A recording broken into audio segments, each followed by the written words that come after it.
If we get back the Senate and we're in charge of this body, so I want you to know right now, the process you started to go to a simple majority vote is going to rear its head here pretty soon, where we're in charge. Then we'll talk about judges differently. That her judicial philosophy on this point is why she is consistently sentenced below not just the guidelines, not just the prosecutors, but as we have seen, the national average in these cases, and even below her colleagues in the D.C. Circuit. And by the way, Judge Jackson's aware of this.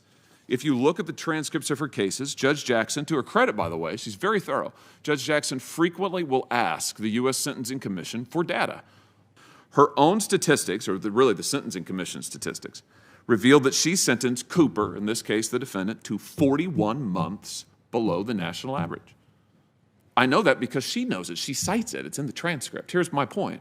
Judge Jackson, as a matter of policy, sentences below the national averages, below her colleagues. And by the way, the prosecutors know it. Read the transcripts. The prosecutors come into court, and when they appear before her, they say, "Judge, we know that you have policy disagreements with the guidelines. We know that you think they over-sentence. We know you think they're too harsh." They know it. They argue with her based on it. Some cases pleading with her, at least give the defendants. In the Hawkins case, they plead with her, at least give him 2 years. That was below the guidelines. At least give him 2 years. She gave him 3 months. I think this is why, this core judicial philosophy is why we see her doing things like apologizing to some of these offenders, just like she apologized to Wesley Hawkins. She said she was sorry for him. If I'd left it up to her, I'd have gotten one answer in 30 minutes. So I don't know how you question witnesses. I interrupt when I think they're being evasive. I let them talk when I think they're answering the question. But this hearing is coming to an end. If you compare this to Kavanaugh, you've missed a lot. I've never complained about Kavanaugh or anybody else being asked a hard question. I have complained about their lives being destroyed by a coordinated effort of Democrats and the mainstream media trying to destroy somebody to keep the seat open. That didn't happen here. So I found her completely evasive. Janice Rogers Brown, a Supreme Court justice from the state of California that was picked by President Bush to be on the D.C. Circuit Court of Appeal, the same court that I voted for Judge Jackson. It's kind of a one level below the Supreme Court. And for 2 years, there was a wholesale filibuster of her. And when it got to be possible for her to be on the Supreme Court as a possibility, then Senator Biden said she would be filibustered. Senator Durbin, Senator Schumer, all filibustered her.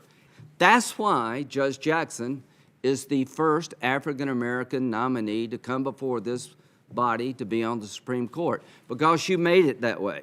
Because when you had a chance to support an African-American conservative, you used her ideology against her. You blocked her from being considered by this committee, and we're supposed to be like trained seals over here clapping when you appoint a liberal. That's not going to work. Under oath that she has no particular judicial philosophy. She's said in response to questions that she has no view on whether or not people have natural rights. Curious.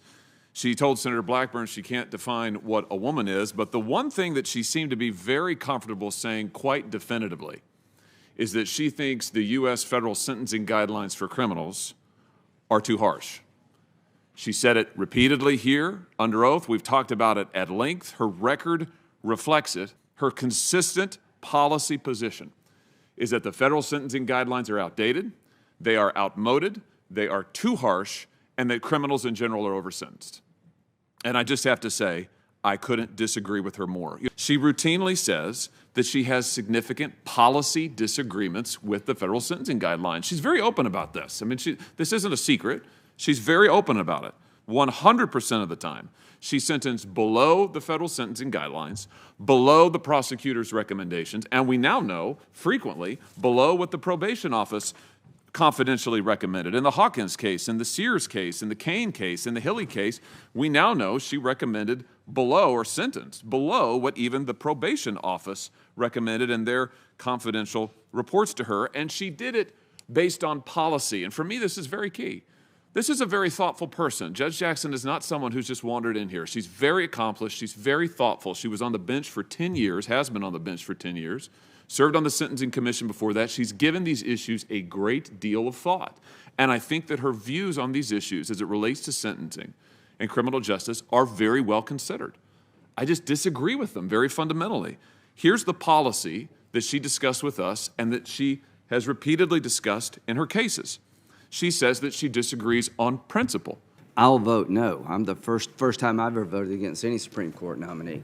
But I voted for her at the D.C. Circuit Court level because I'm disposed to do that. And I'm playing a game that very few people play anymore, that if you win an election, I expect you to pick somebody I wouldn't support on the court. That just sort of comes with winning.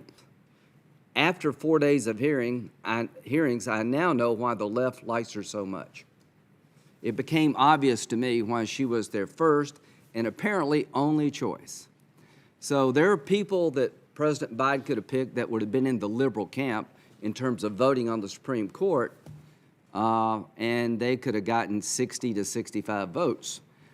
The White House didn't go down that road because it feels that they must pick somebody that's more appealing to the hard left.